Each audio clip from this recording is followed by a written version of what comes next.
Today we look at Afghanistan, its history since 1978, and my take on why things went so wrong. That is next.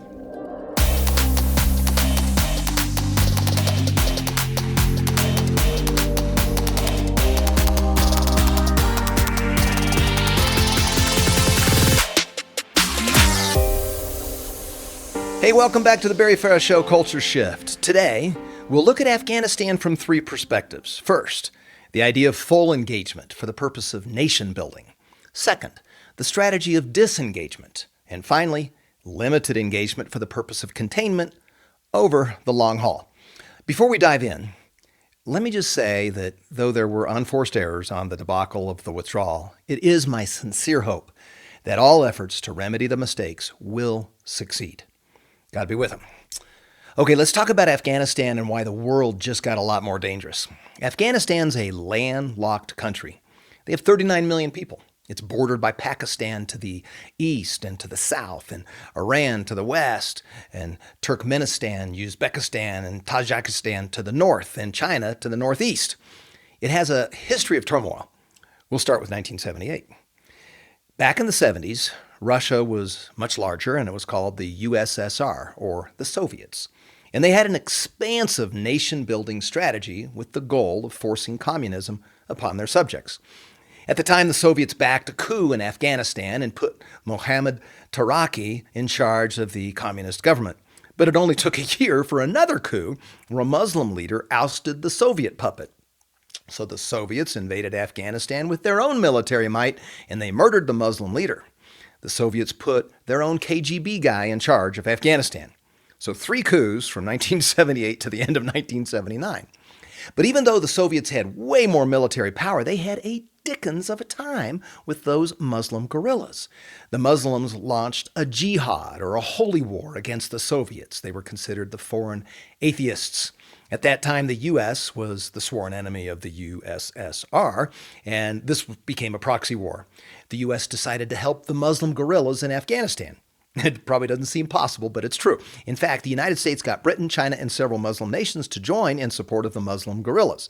So the U.S.-led coalition against the Soviets, and to pull this off, the USA supported the Mujahideen, or the Holy Warriors, and it worked. The Mujahideen inflicted heavy casualties on the Russians, so the mighty Red Army failed to suppress the guerrillas.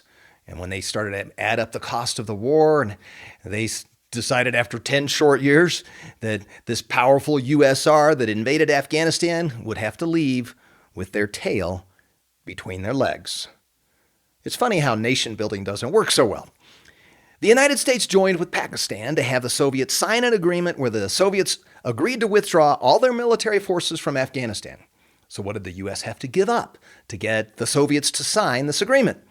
The United States agreed to quit supplying arms to the anti-Soviet factions in Afghanistan. And Afghanistan and Pakistan, who share a 1,620-mile long border, they agreed to leave each other alone, to not interfere with each other's affairs. So the last Soviet soldier left Afghanistan in February of 1989. They had lost too many lives. Russia said it cost them too much money, and they made no headway in converting Afghanistan to communists. So with the Soviets gone, you would think the Afghans could enjoy some peace. Unfortunately, Afghanistan rolled right into a civil war. Out of this internal war, the group that became the most powerful was the Taliban. The Taliban was formed in the early 1990s. These were the same guys who had resisted the Soviet occupation. They won support over their rival Mujahideen groups by getting rid of crime in some cities and taking over the capital of Kabul in 1996. So that's when the Taliban declared Afghanistan an Islamic emirate with a very harsh brand of justice in accordance with Sharia law and influenced by austere doctrines. In addition to amputations for theft and public beheadings for adultery, it has a strange hatred toward music. It also exacts harsh treatment for men with clean-shaven faces and harsher treatment for women who are not covered head to toe in public. So at the peak of their rule, they used the soccer fields for their public beheadings. That has a way of getting fear instilled into you. So fear of the Taliban gets really deep into the psyche of the average Atif, the average Joe. So after the 1989 to 1996 Civil War, the Taliban took over, and by 2001, over 90% of the country was taken over by the Taliban. And during this period is when all kinds of bad things happened, this period up to 2001, not the least of which was the Taliban providing refuge to al-Qaeda and Osama bin Laden. That group initiated the horrible terrorist acts against the United States in 2001. They flew planes into the World Trade Center, two iconic skyscrapers in Manhattan, and through suicide, they killed thousands of innocent people. So, when the Taliban refused to hand over Osama, the U.S. responded by invading Afghanistan and beating them up. At this time, the U.S. and their allies developed a plan called ISAF, which officially stands for International Security Assistance Force. The mission was to train the Afghan military. The joke, though, became, I suck at fighting. Here's an example video of a U.S. sergeant trying to teach an Afghan recruit the jumping jacks just to make the point. Doesn't exactly strike fear in the heart of the enemy, does it? So some became skilled fighters, but the reality is that the U.S. forces did most of the actual heavy lifting. So the joke for ISAF changed from I suck at fighting to I see Americans fighting. There just was something about the plan that was not working. It wasn't dependable.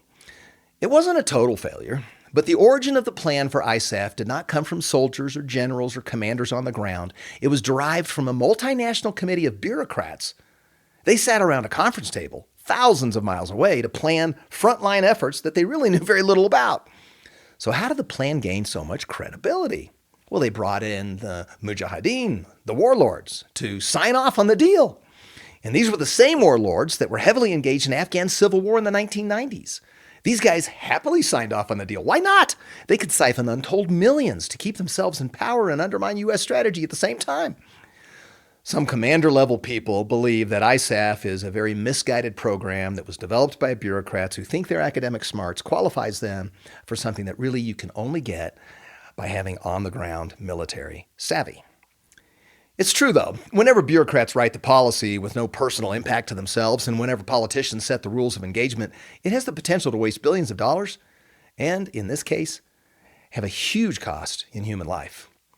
But that just takes you up to 2009. The security situation in Afghanistan got worse. In fact, it was so bad that anti-war President Obama increased the troop count from 25,000 in 2008 to 100,000 in August of 2010. It went up to 110,000 by the next year. Now, let's fast forward to June when the G7 this year, when the G7, that's Canada, France, Germany, Italy, Japan, the United Kingdom, and the United States, when those 7 countries, their leaders, met in southwest England, Afghanistan was downplayed. This is just June. The leaders gave it 3 sentences in a 25-page document. They basically said, continue to support the Afghan government. This is what happens when you make decisions from a stuffy conference room. This is only 2 months ago. Now, that very government that they confidently assumed would be supporting doesn't exist at all. The G7 just met again, virtually, August 24th.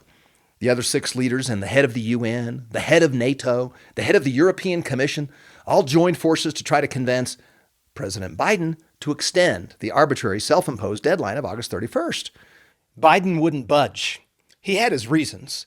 Fear of the Taliban attacking the runway, fear of more stampedes, fear of ISIS-K, their competitor group with the power to inflict a lot of damage through suicide bombings. And at this taping, unfortunately, that seems to be the case. All that fear and short-term thinking means the military begins packing August 27th.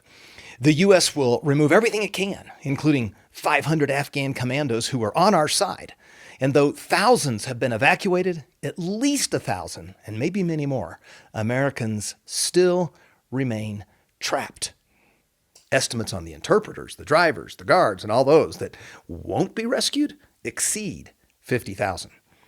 No one seems to know for sure how high that number is. Now, once the foreign troops depart, the Taliban will be in charge of everything, every flight, every departure. Yet the Taliban's already restricting doctors, engineers, and other professionals from leaving. They claim they just want their expertise in the country. But the female teachers, judges, and lawyers are fearful, for good reason. This could become, and I'm not hoping it does, I hope it doesn't, but this could become a massive hostage crisis. Dozens of organizations like Samaritan's Purse are attempting to rescue their people in creative ways that do not rely on the U.S. military. Meanwhile, the International Rescue Committee estimates that there are 550,000 internal refugees.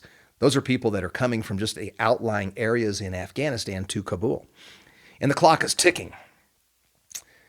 This is the result of a frail, short-term strategic purpose. And it's still run by people who don't seem to know what they're doing. The Taliban is known for brutal killings. They harken back to the 7th century. They torture, they amputate, they behead for violations of Sharia law, and they mercilessly beat people for minor infractions. The Taliban's not only harsh, but it's resilient. They withstood NATO, the North Atlantic Treaty Organization's planning and implementation. Over 2,300 U.S. troops have been killed, over 1,100 NATO troops, over 47,000 Afghan civilians have died directly as a result since 2007 of the war, and an estimated 73,000 Afghan troops and police officers. The Taliban suffered tens of thousands of deaths too, but for them it's different. It's a recruiting tool. In fact, the Taliban's now stronger than it was 20 years ago. The Council on Foreign Relations estimates that there are up to 100,000 full-time Taliban fighters. Back in 2001, there were only 3 countries that recognized the Taliban. Now there's a total of 50 countries that are engaging with the Taliban regime without any major conditions on them, and that includes China and Russia.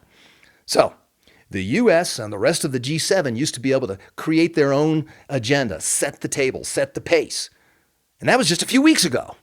Now this influence shifts from a G7 issue to a broader coalition where China and Russia have veto power. And even before the withdrawal debacle, the Taliban increased its attacks on civilians and seized control of critical border crossings because we were leaving. News reports that militants are going door to door have been verified. They're seeking out high-level Afghan officials, interpreters, and they're killing them. In one example, we have a gruesome picture of 3 former Afghan National Army officers found hanged in their hideout. So what do we learn? Well, Afghanistan is the recipient of all 3 potential foreign policy strategies in recent decades. The first strategy is nation building. That never works. The Russians failed. We failed. When the U.S. smacked the Taliban in 2001, we were effective initially. We had focus, but we made the mistake of saying it was our responsibility to remake Afghanistan.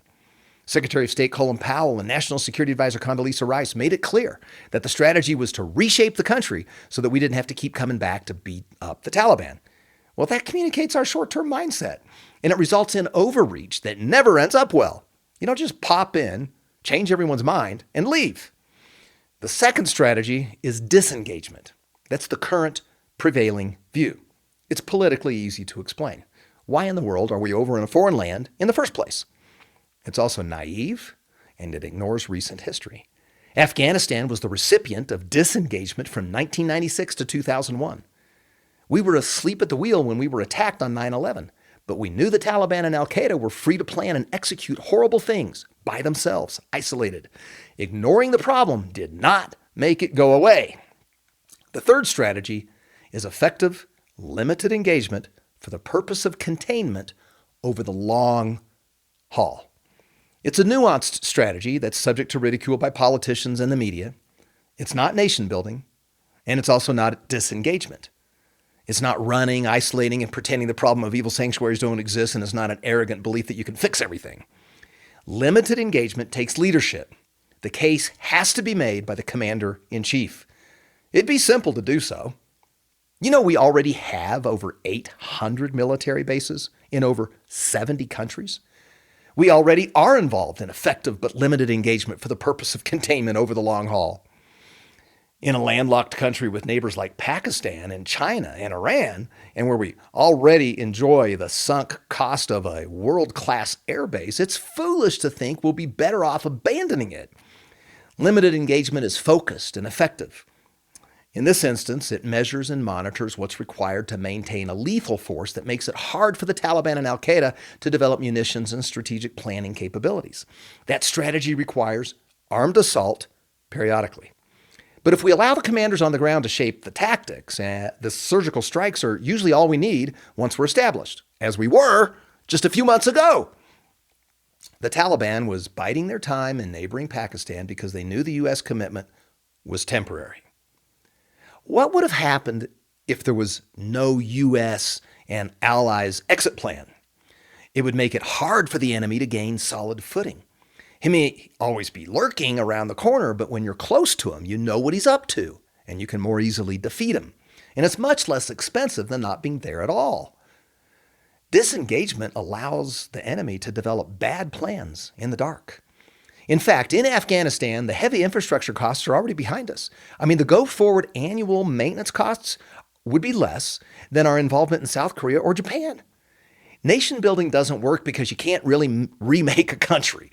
The U.S. is good friends with South Korea, for example, and we've been there since 1957, and we still have 28,500 troops stationed there. That's 10 times what was needed to keep Afghanistan under control. We don't have a planned exit because our presence keeps evil North Korea at bay. We have no plans to remake South Korea. We do have a solid relationship with them. We enjoy some reciprocal benefits, but South Korea is its own country.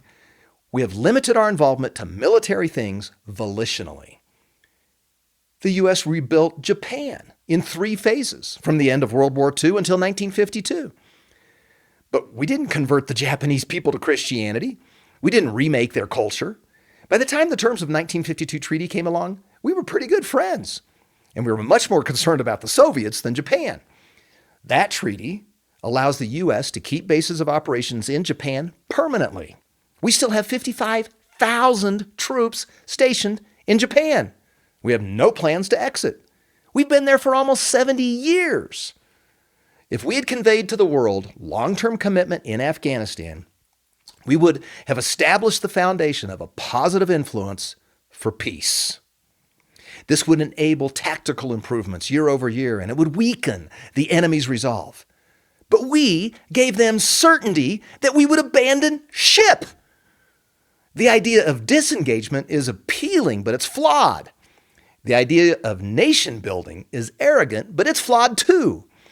We tried that for 16 years in Afghanistan, 8 years under Bush and 8 years under Obama. Trump opened the door for disengagement. Biden ran through the door with a semi. And disengagement is the other extreme. It's politically attractive up front, but as you can see, it's not a good strategy. No, the best strategy is to leverage our awesome might with the minimum necessary effective troop size. But in order for that to work, we have to remain engaged over the long haul. Otherwise, you don't bring stability. Now, if you do it over the long haul, you get deep learning. You get refined tactical capability. And even when we're not in it for the long haul, and even when the enemies knew we weren't in it for the long haul, our presence in Afghanistan was positive for the Afghan girls who could attend school, for the women who became doctors and became women lawyers, and for the economy at large, and for building an indigenous Afghan army. It would have been much better, though, if the U.S. made it clear that it was staying. But that entire 20-year project collapsed in about 10 days. The political head of state hightailed it out with a bag of cash. He may be a scoundrel, but he observed our lack of commitment, and out of self-interest, he was prepared with an exit plan. And if you're wondering why the Taliban went from insignificant to almost 100% control so fast, you need look no further than how we abandoned Bagram Air and Military Base. This is a sprawling compound. It's about an hour north of Kabul. It has 2 long runways. The most recent runway is more than 2 miles long, and it cost $96 million back in 2006. It's first class. It also boasts 110 large bomb-proof parking spots for aircraft. It's got a state-of-the-art control tower, a 50-bed hospital, and a modern dental clinic. Even if you believe in disengagement as a strategy, we should have kept Bagram until everyone was safely evacuated. But that's not what happened. In the dark of night, we left. As the local army watched the U.S. abandon this very easy-to-keep hub of American power without even the decency to inform its Afghan commander, well, the Afghan Army ran away too. Everyone in the Afghan Army that we trained knows someone who saw the Taliban behead or amputate people last time they were in power. So that burnished in their psyche. And with the U.S. gone, they shed their uniforms and went into hiding. And that opened the door for the Taliban to march in without firing a shot. So on paper, the Afghan Army we trained had hundreds of thousands of well-equipped fighters. But in reality, its few loyal commanders had to buy ammunition from crooked supply officers and pay in cash for support, artillery support. This type of thing gets fixed when you're there for the long term. We don't have this problem in other bases where we have no plans to exit. The Afghan Special Forces were able fighters, but the rank-and-file troops were more often than not commanded by an incompetent relative of a politician.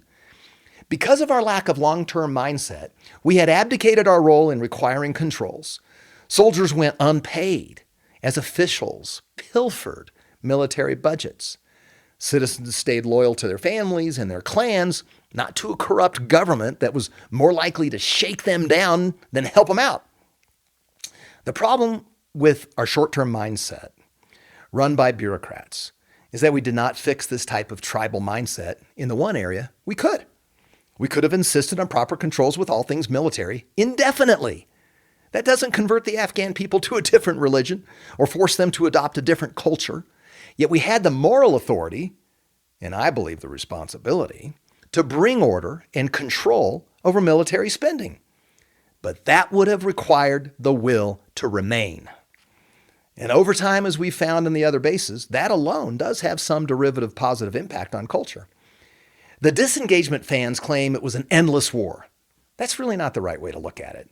I mean, even with our frail and clumsy version of the limited engagement for the purpose of containment strategy, over the past 5 years, the U.S.-led coalition had very few military casualties. You enhance that with a long-term approach that allows for more patience and better timing of Taliban targets when they're exposed, and we could reduce civilian casualties even further. It's not perfect, but a long-term strategy is more likely to demoralize the enemy. Regardless, when the Americans left, the local army did too. You know, back in 2001, the Taliban brutally ruled Afghanistan and they harbored international terrorists. Shortly after that, the United States military expelled them from power. Our forces were no match for them. Now they're back with more equipment and a state-of-the-art air base. The Taliban has rebranded. Afghanistan has a new name. It's now the Islamic Emirate of Afghanistan. That political structure could wreak much more havoc and be much more expensive than the U.S. maintaining a permanent presence. Government bureaucracy doesn't solve problems that well, even when they throw billions of dollars at it. But when we look to a multi-decade success of like a South Korea or a Japan and other bases around the world, we know there is a way to insert peace. We delegate authority and responsibility to our commanders on the ground. We insist on administrative controls over military spending, and we refrain from expansionist approach culturally. We just maintain our limited military role. It's still expensive, and there's certainly some waste still, but it's more efficient and it's less expensive than disengagement. You know, it was just 6 weeks ago, Biden said, the likelihood that there's going to be the Taliban overrunning everything and owning the whole country is highly unlikely. That's his quote. You know, not long ago, an American leader would take the hit for a policy catastrophe. Eisenhower had a mea culpa pre-written prior to D-Day, just in case it went bad. Harry Truman kept the woodcut, the buck stops here, on his Oval Office desk, just in case of a debacle. Joe Biden used the same phrase in reference to the fiasco in Afghanistan, but out of defiance, not contrition. The American-backed government surrendered without a fight. And the Taliban have our weapons and have dictated the terms of our departure, and they can boast that they defeated a superpower. If you're bent on what I believe to be the flawed strategy of disengagement, then at least extend the departure date to late winter and remove military hardware and evacuate people methodically when the Taliban's hiding in caves. America's role as the world's leading nation is in jeopardy. It didn't have to be this way. The administration speaks with a defeatist attitude. The Secretary of State seems paralyzed with fear and speaks in terms of what we can't do. The world watches. A superpower that has a history of inserting itself for good and peaceful purposes should not abdicate its role. It's helpful. But if it does abdicate its role, it opens the door for terror and a less altruistic superpower to take its place. I'm hoping we recover to your freedom. Hi, I'm David Farah.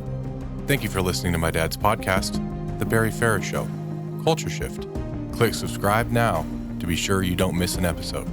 Share this podcast with your friends on social media and give The Barry Farah Show your 5-star rating. Check out today's show notes below this episode and at thebarryfarahshow.com. This podcast is also available in video format at The Barry Farah Show on YouTube. See you next time.